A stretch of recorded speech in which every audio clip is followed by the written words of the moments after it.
सरकार जिस तरह से पेश आ रही है, पंजाब के किसानों को खालिस्तानी बता रही है। ये तीनों कानून पूरे देश की खेती को चौपट करने वाले कानून है और किसानों को गुलाम बनाने वाले कानून है। यही वजह है कि पूरे देश के किसान विरोध कर रहे हैं। नमस्कार, मैं हूं नेहा और आप देख रहे हैं दी घंटा। कल पटना के कारगिल चौक पर भाकपा माले ने विरोध दिवस मनाया और इसके पीछे का वजह था विवादित किसान बिल, जिसे किसानों के हित में बताया गया। जी हाँ, वही बिल अब जिसके विरोध में पंजाब हरियाणा के किसान दिल्ली से सटे सिंधु बॉर्डर पर अपना आक्रोश दिखा रहे हैं। ऐसे में भाकपा माले का प्रसिद्ध चेहरा कहे जाने वाले दीपांकर भट्टाचार्य ने बीजेपी पर अपना सीधा निशाना साधा है और कहा है कि सरकार पूरे देश को निजी कंपनी के हाथों में देना चाहती है। रेलवे को अडानी अंबानी को दे दो, शिक्षा को अडानी अंबानी को दे दो। नहीं, सरकार तो पूरे देश को कंपनियों के हाथ में सौंपना चाहती है। एक ही नीति है, रेलवे को अडानी अंबानी के हाथ में दे दो, पूरे देश की शिक्षा को अडानी अंबानी के हाथ में दे दो, पूरे देश के कोयला खदानों को, बंदरगाह को, हवाई अड्डों को सब अडानी अंबानी को दे दो। बैंक से लोन लेकर के भाग रहे थे विजय माल्या, बैंक से लोन लेकर के भाग रहे हैं मेहुल चोकसी और नीरव मोदी। अब सरकार कह रही है कि इन्हीं जो लोग बैंक से लोन लेकर के भाग गए हैं, इनके हाथ में बैंक दे दो। लोन जो ले रहे थे, करोड़ों के अरबों रुपए के लोन ले रहे थे, अब पूरे बैंक उनके हाथ में देना चाहते हैं। ये सरकार कंपनियों की दलाल है। अडानी अंबानी इस देश के अमीरों की दलाल सरकार है और अमीरों की दलाल सरकार इस देश के किसान, इस देश के मजदूर, इस देश के गरीब, इस देश के आम आवाम के खिलाफ इस समय एक तरह से जंग का ऐलान कर चुकी है और हम सब लोग तो किसान के साथ हैं। मैं आपको ये भी याद दिला दूं कि 26 नवंबर को जिस दिन पूरे हिंदुस्तान के मजदूर हड़ताल पर थे, किसान प्रदर्शन कर रहे थे, वो दिन हमारा संविधान दिवस था। 26 नवंबर हिंदुस्तान का 71वां संविधान दिवस था। तो आज सरकार संविधान के खिलाफ है और किसान मजदूर देश के नौजवान संविधान के साथ है।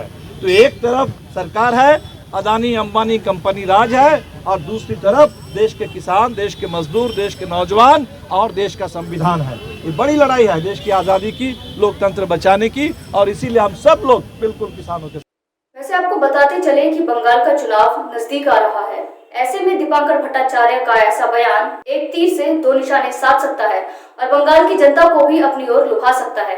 साथ ही उन्होंने कहा, यह कानून किसानों को गुलाम बनाने वाला और देश की खेती को चौपट करने वाला है और यही कारण है कि पूरे देश के किसान इसका विरोध कर रहे हैं। पूरे देश के किसान कर रहे हैं और ये तीनों कानून जो लॉकडाउन के दौर में पारित कर दिए गए, लोकतंत्र की हत्या करके, ये तीनों कानून पूरे देश की खेती को चौपट करने वाले कानून है और किसानों को गुलाम बनाने वाले कानून है। यही वजह है कि पूरे देश के किसान विरोध कर रहे हैं।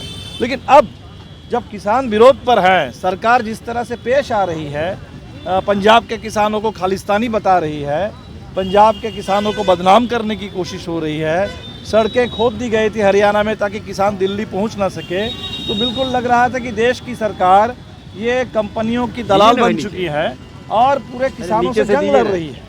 तो हिंदुस्तान की सरकार को हिंदुस्तान के किसानों से जंग नहीं लड़नी चाहिए। हिंदुस्तान की सरकार को किसानों से बात करनी चाहिए और किसानों को बदनाम नहीं करनी चाहिए। और इस तरह से पूरे देश में इस समय सरकार, हम कहते हैं कि सरकार किसानों से बात करे, किसानों की आवाज़ को सुने और किसान जो कह रहे हैं कि इन तीनों कानून को सरकार पहले वापस ले, क्योंकि ये तीनों कानून पूरे देश के किसानों के खिलाफ है। लेकिन आप लोग किसान किसी राजनीतिक दल का जरूरत नहीं है। नहीं, दल के राजनीति का तो सवाल ही नहीं है। ये तो देश की सरकार है जो किसानों को दुश्मन मान बैठी है। किसान तो अपनी मांगों को लेकर के आए हैं।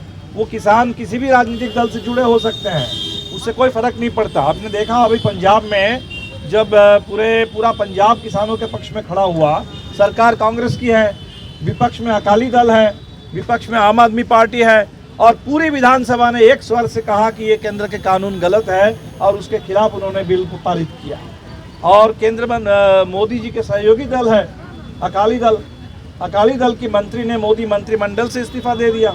इसलिए सवाल राजनीति का नहीं है, सवाल किसानों का है। लेकिन कोई भी सरकार, किसानों के वोट से चुनी गई सरकार, अगर किसानों को दुश्मन मान ले और किसानों के खिलाफ जंग लड़ना शुरू कर दे, तो मैं समझता हूं कि ये देश के लिए बिल्कुल बहुत गलत बात हो रही है, लोकतंत्र के लिए गलत बात हो रही है। और इस समय देश की सरकार को इससे बाज आना चाहिए। किसानों से बात करके, किसानों की आवाज़ को सुन करके इन तमाम जो 3 काले कानून हैं, इन कानूनों को वापस लेना चाहिए, क्योंकि कानून, लोग समझ रहे हैं कि कानून महज किसानों के खिलाफ सिर्फ नहीं है।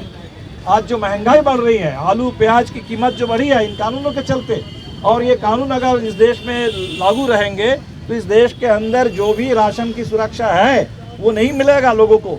गरीब इस देश में भूखे मर जाएंगे अगर इस तरह से पूरे देश के अंदर चावल गेहूं से लेकर के हर चीज़ की कालाबाजारी शुरू हो जाएगी, जमाखोरी शुरू हो जाएगी और पूरे देश में कंपनी राज थोपा जाएगा, तो इस देश के गरीब जिंदा नहीं रह पाएंगे। इसलिए गरीब भी किसानों के साथ। ऐसी ही तमाम अपडेट्स और खबरों के लिए आप जुड़े रहिए दी कंटाप चैनल के साथ। आप हमारे चैनल दी कंटाप को फेसबुक पेज और यूट्यूब चैनल पर ज्यादा से ज्यादा लाइक, सब्सक्राइब और शेयर करें, और हाँ, बेल आइकन को भी दबाएं ताकि जब भी हम अपनी नई वीडियो अपलोड करें तो नोटिफिकेशंस के जरिए आपको पता चल सके। शुक्रिया।